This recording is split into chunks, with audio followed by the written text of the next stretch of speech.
developed a relationship like that where she knows who I am. And as far as the changes go, it's really hard to say, what I want to do as a treasurer, because I'm not the one out there making policy and finding out what the students want. I'm taking the policy and trying to implement it. So for me to say what tangible things am I going to do, it's not really something I can give you right now. All I can say is I can follow out the instructions that are brought to me by the Senate after their constituent report. Thank you. Any other candidates want to answer that same question? Is there anyone else?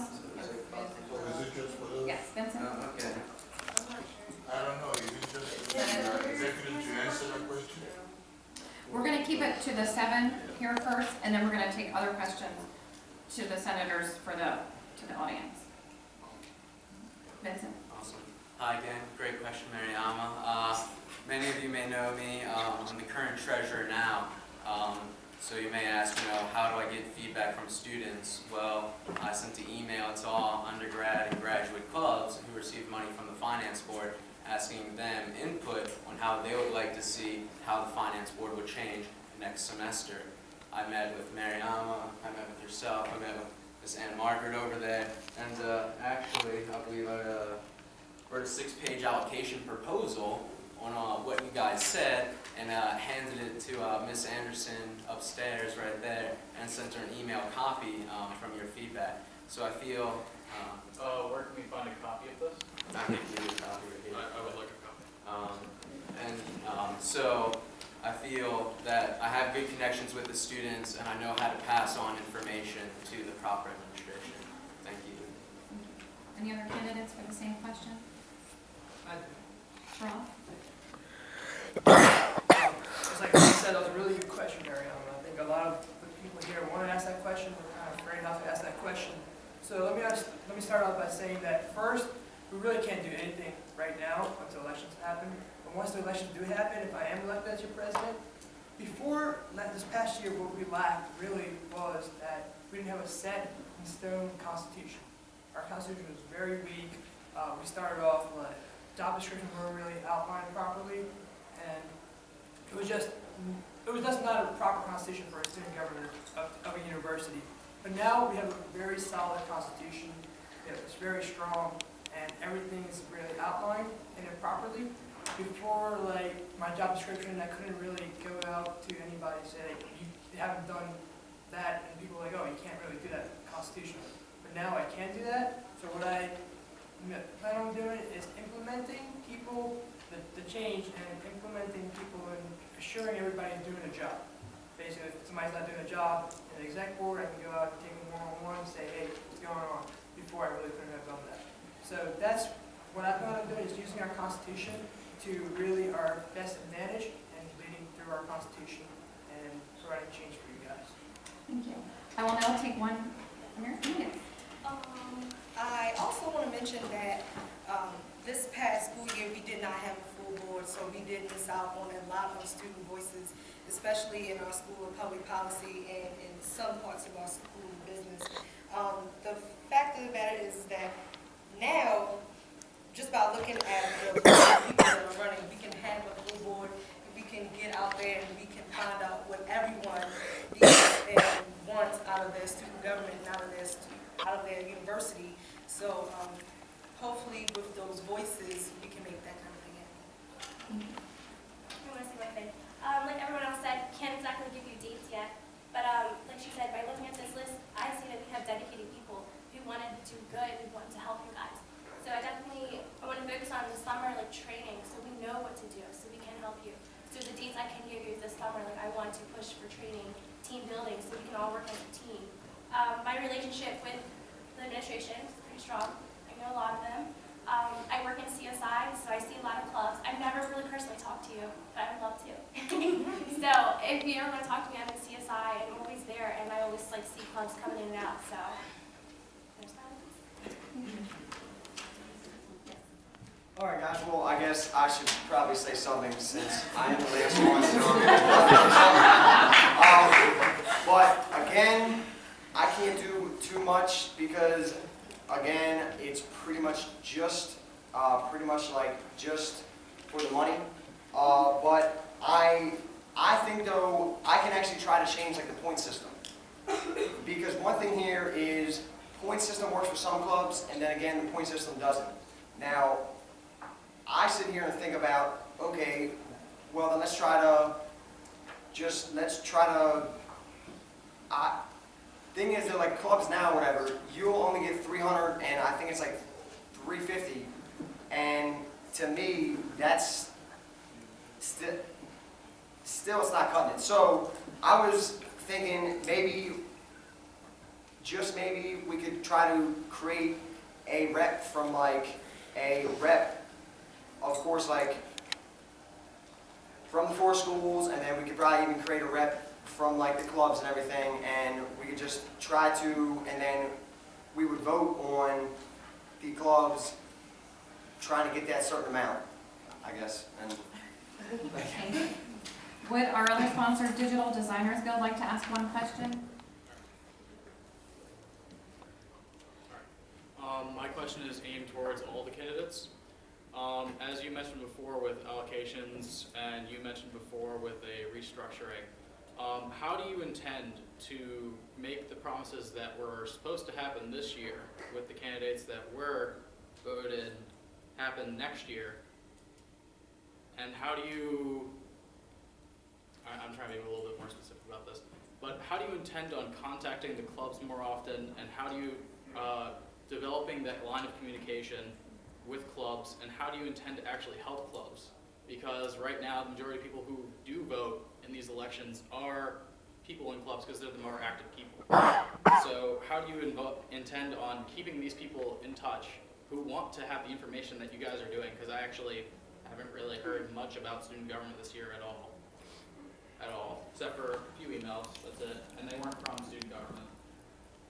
So how do you intend on, one, helping clubs, and opening up a line of communication to clubs? I'm really ready for this one. So right now as a business rep, what I try to do is I try to go to a lot of club meetings. Particularly right now I go to the CEO club meetings, which is now called Q, the entrepreneurship clubs. And then along with that I try to meet at least once or twice per semester with the marketing club, the new real estate club, and HR club, which isn't doing so well right now. But I think as a business senator, that can be passed along to all the senators, and they can meet specifically with each club that they represent. So as your DDG, I didn't really meet with you that often because you're not specifically a business club. But I think using that model, I think we can build the relationship between the two. And then along with that, how we can help clubs is I don't think a government needs a lot of money to function properly. To develop a policy isn't expensive. You can do that with practically zero money. A few things that we might need funds for, something like block party. But for the majority of our work, we don't need money. And I think that money that we're getting right now, which is a huge amount compared to what any individual club can get, I think that those funds can be pushed out to the clubs if they're better funded, and we don't see so many cutbacks and so many clubs coming to us asking for a share of this big money pool we have right now. I think we should have very little funds for the government working. And to correct you, we are a business organization. Okay. All right. First, to address the question about communication. Currently, being the Vice President of Student Affairs, one of my duties was to be in constant contact with clubs. One thing I would say I would do, and you should remember this, is in the beginning of this current school year, I want to say the second week of school, one of the things I did for communication, because my goal was to stay in constant communication with clubs, is I sent every club on campus an email. If you're a club in here, you should have got that email. I sent every club on campus an email. I got that list from CSI. So that was one form of communication, was email. The second form of communication was I sent a letter to every club in their mailbox in CSI. You should have got that letter as well. But I will step back and say it was my fault for not being on the club, not calling you, not making sure I spoke to you in the hallway. But I will say, like I said, I took the initiative of emailing every club. I took the initiative of putting stuff in your mailbox. So maybe let's change it up. Let's welcome the clubs to our meetings. Let's go to the clubs meetings. I like kind of what Jacob said.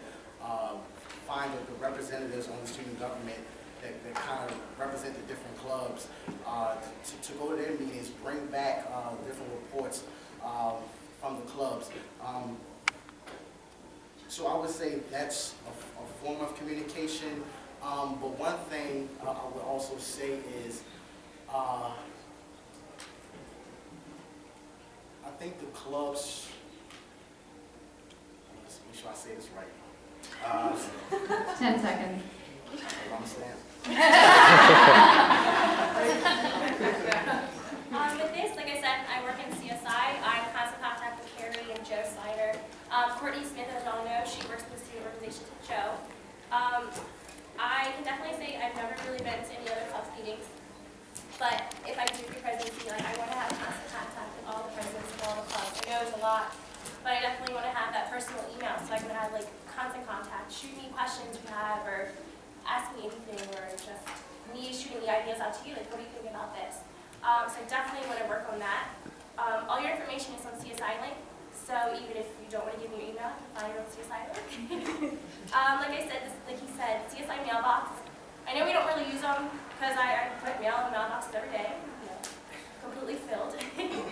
But emails from the student board website and CSI link is a really way to get contact with clubs. I definitely, with the restructuring, I know this past year, like we haven't really been in contact with you guys, just because we were kind of lost too. We were trying to build everything together and make a better board for you for next year coming up. So definitely next year, if I get voted in, I want to make sure. That's the email. Yeah. I want to make sure that I am in constant contact with all the presidents. Would someone mind closing our doors, please? Anyone else? Charles. Well, that's a great question. And as president of this organization, I take ownership of what you said. That this year, yes, we were silent, but we were silent because we were doing some like backdoor stuff, which was restructuring, because we got caught up with the university-wide restructure. So it wasn't that we weren't doing anything; we were doing things, which was to benefit, like what Jessica said, benefit everybody, all of University of Baltimore coming up in the coming up years. So it wasn't like we weren't doing anything, that's what we were trying to do, restructure ourselves to benefit. And as you recall, I did come to a couple of your meetings last year. I tried to come to all club meetings, whichever ones fit my schedule. If I didn't have class, I attempted on going to club meetings. And what I want to do next year, if I am president of this organization, would be that I would want to encourage all club members to come to our Senate meetings to be well-informed and well-detailed of what's going on currently. And I would also want to really take my time out again and go to all club meetings, not once, not twice, but on a regular basis, as much as I could, and try to stay up to date with their minutes of their meetings and whatever is going on. So that's it. Vincent? So, well, once again, first of all, in my allocation proposal, clubs with all student organizations and we get 50% of the SGA per head fee. That's a pretty big increase because right now you're only getting about 50% of our budget. And on this new allocation board, you would have one representative of all undergraduate clubs, one representative of all graduate clubs, and one representative of law school clubs. So now you would be getting input on the finance board of the way money is allocated. And then if elected as vice president, I would be more than willing sponsoring some piece of legislation to make it a bylaw to have a standing committee that's specifically designated for club outreach. And so I feel that would be a great initiative, a great idea, and I'm willing to take help or advice if anyone has a way to form a committee to put in our Constitution like that. Anyone else? Okay, so pretty much my goal is to give the clubs, give the students, give the school, give them, of course, like what they need, the money that they need to pretty much succeed. And I think too, or whatever, going back to the phone calls, texting, I mean, that's something that like you could even tell me to say, hey, George, man, come on over here, and because that's something that is still like, because that's still feedback, whatever. They probably didn't, I guess, like maybe check into the feedback or something. But I mean, I promise to give the clubs the money that they need to succeed, and I will of course like budget that money towards the students. Thank you. Our,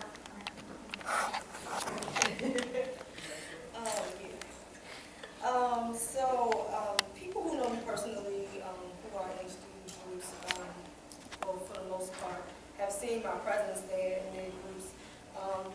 I can tell you I've been to Respect Life Club meetings, I've been to Black Student Community meetings. I will say this, I haven't been too proactive to a degree in finding out exactly when time clubs meet, and that's all my fault, I can admit that.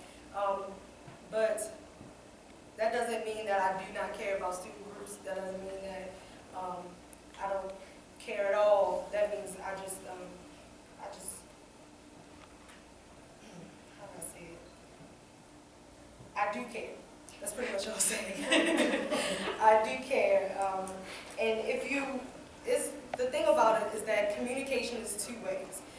If you feel like your organization isn't getting enough exposure and enough, notice by student government, we should be able to talk to each other and say, hey, I think there's some things that we need to talk about, and we can go about doing that. So I hope that we can bridge that gap and do bigger and better things next year. thank you.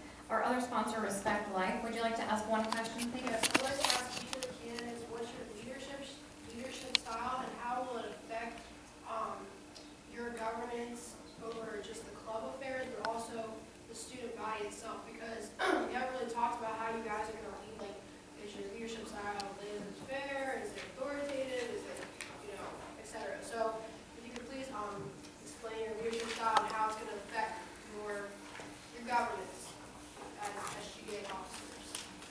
I'll start on my left. Keenan, would you? All right. Leadership style, I think my style of leadership is not aggressive, if anything, is relaxed. One thing that I don't do, and that's one thing that I try to do, you want to come to the meeting, and you want to put your input, me being the current chair of Block Party, anyone who worked on Block Party, I will tell you I'm not aggressive up front. I'm not aggressive, do this, do that, can you this, can you that. I'm one of those type of people that seeks your advice, you got ideas, let's put them together. I'm one of those type of people, I'm not going to assign you to do something you want to do, volunteer, step up. Pretty much my style is relaxed and not aggressive. And I think in this type of setting that we're ready to enter into, we need someone who's relaxed. We don't need no one who's aggressive, who's going to be yelling, storming out, all that type of stuff. We need someone who's going to be focused. We need someone who's going to make people feel comfortable. We're going to need someone that's going to make people want to get involved. And I think my relaxed style invites people to want to get involved, invites people to want to voice their opinion. And like I said, it's just a relaxed style. Yep, we'll just go right down the line. Okay. This is really not a leadership style, but I care. I care a lot. I'm a very happy, bubbly person, very welcoming. I love talking to people all the time. I feel like we need someone who's the front face of the government. I would be able to draw people in, make people want to stay, make people feel that they are cared about, and that I do listen, that we do listen, and we do care about your feelings in your club. We need to be able to draw people into our organization just so we can build and be stronger. We need to create those connections with each club so we can get their trust. I'm a very, like I said, bubbly person, so you'll see me walking around, dancing, having fun, laughing with my friends. And I'm with that with everyone, strangers or even people like I've known for years, or even people like I don't like. I still have that caring attitude towards them. I do care, and that's a big thing about me. I'm very family oriented, so once I get to know you, like I do care about you, you're selfish.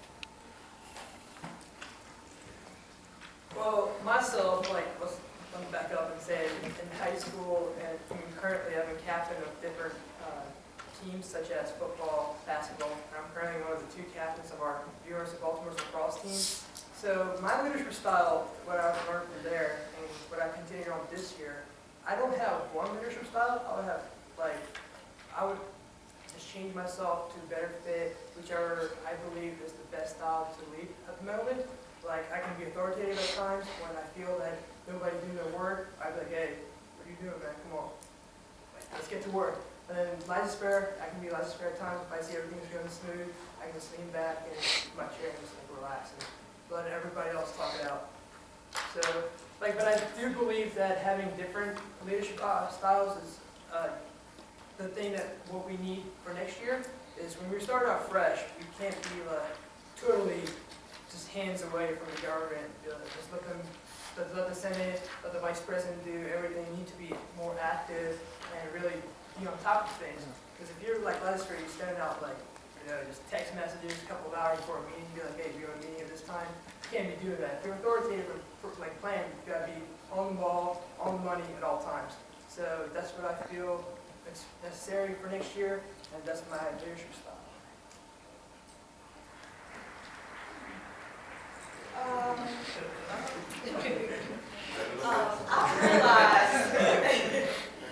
I've realized that my leadership style, I'm still learning it because I've come to the conclusion that life is a learning experience, and I just realized that most of the time I am more of a team builder. I like to hear what everyone else says because I know from my point of view that I can be quiet and I can be unvocal at times, but I want to hear people say how they really feel about certain things. So that is something that I'm not just working on from getting out of other people, but from getting out of myself as well. So I'm not afraid to admit that, and I'm still working on it, and I'm going to continue to work on it.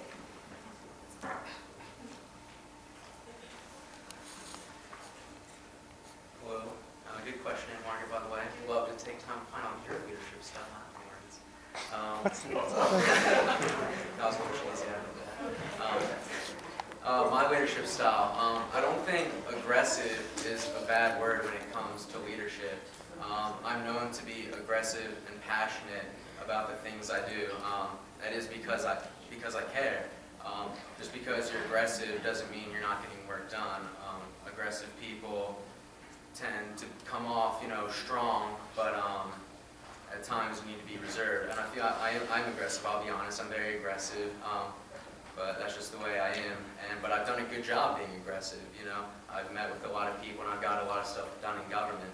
I believe in being stern but fair. We have rules for a reason. If you're not going to follow them, I'm sorry, you need to go. We have rules. I have expectations of people. I hold people to a very similar standard that I hold to myself. And that's a good and bad thing, but it hasn't let me down yet. So thank you. All right, so my sort of leadership role is that I'm never just a leader. I'm also part of the group all the time. So if I ask someone to do something for me, I would expect, if I was asked, that I would go ahead and step up to that. So even when I'm the leader of the group, I'm also one of the workers, and I try to take out any slack that we see. So I'm never just delegating. I'm always actively part of the sort of goal, whatever it is we're working on. Then along with that, I maintain a level of professionalism at all times, no matter how upset I may be internally, you'll never see it. I'm always calm and collective. I'm not aggressive, but I get stuff done. So between those two sort of things, I think that you can be effective without being aggressive. I think that aggressiveness is sort of something that's just going to rub people the wrong way, and I think you can be effective without being aggressive. All right. I would say that I lead with teamwork because my favorite thing is sports. I play baseball, football, I bowl, and everything else like that. And my biggest thing is you have to work together with the students. To work, of course, with the law school and everything. And I think the biggest thing is to try to get on the same page together.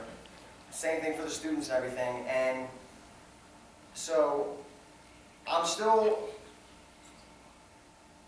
laid back, of course, but I still try to get things done. And the biggest thing is I can always try to pump the team up, just like when somebody's down or whatever. And I think the biggest thing here is just teamwork, and we just need to come together, and we just need to come together. Are there any questions from ASU? I'll take one question from ASU. My question basically is for people that I don't know that's running. To Jacob Goldberg, my question is, have you heard of ASU before? Can you repeat that? Have you ever heard of ASU before? She just mentioned us. All right. So yes, I have heard of ASU. I go through CSI Link semi-regularly to look. And as August mentioned earlier, I try to look through there for all the clubs that have business names, and I was sort of under the impression that DDG was actually sort of design and CSA type of business, but I look through CSI Link so regularly that I see it. And I'm also kind of familiar with some of your members, but in particular Moby, who was formerly on SGA but is now graduated. So he's a contact that I've had through ASU, and although I don't reach out to you very often because, again, you're not a business-specific club, I'm still very familiar with your goals and your recent requests for your upcoming masquerade and other activities that you're planning. We will try to wrap up in maybe 15 minutes. I will now take questions from the audience, and the response will be limited to 1 minute. Katie? Okay. I just noticed that this whole debate has really been focused on clubs and student orgs for some reason. I'm not sure where that slanted view of student government has come from. I've talked to Clifton about this before. You represent students, and if you haven't noticed, UB is not a traditional campus. We have grad, undergrad law, and they're not traditional students. They have full-time jobs, families, and come at night. How are you going to reach out to those students?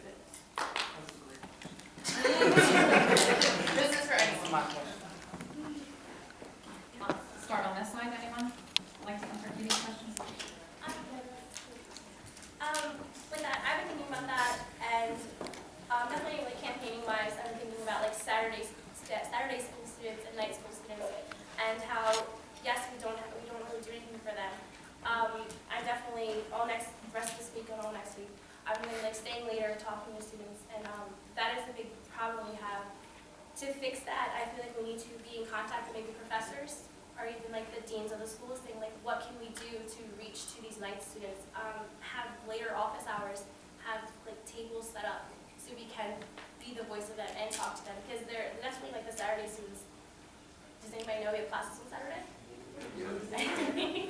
So I definitely want to like push for those students too, because they don't really have that voice. So that is not, in the back of my mind, it's actually been very like on my mind thinking about that. The fact that I feel like we're all pushing the student organization is because they are the ones that are mainly more vocal on campus.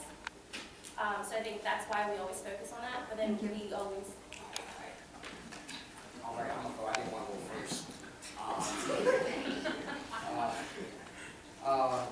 There's 3 different ways I would say that I would try to implement in reaching out to students. The first thing is something that I learned this week by campaigning, and it's walking up to people, saying hello, introduce yourself, and ask them to get involved. I think sometimes we get a little bit scared of meeting people. We get so comfortable in ourselves, we get so comfortable in the people that we know, we're afraid to reach out to people. So I think there's one way of reaching out to students is just go up to them. It's not saying that a student doesn't want to be involved. We just never went up to them and approached them. Another way is town halls. Town halls where we can discuss different issues, whether it be transportation with the shuttle, whether it be public safety, whether it be offering different types of classes that's not here at UB, whether it be parking issues. That's a great forum where you can engage the students, the SGA, and the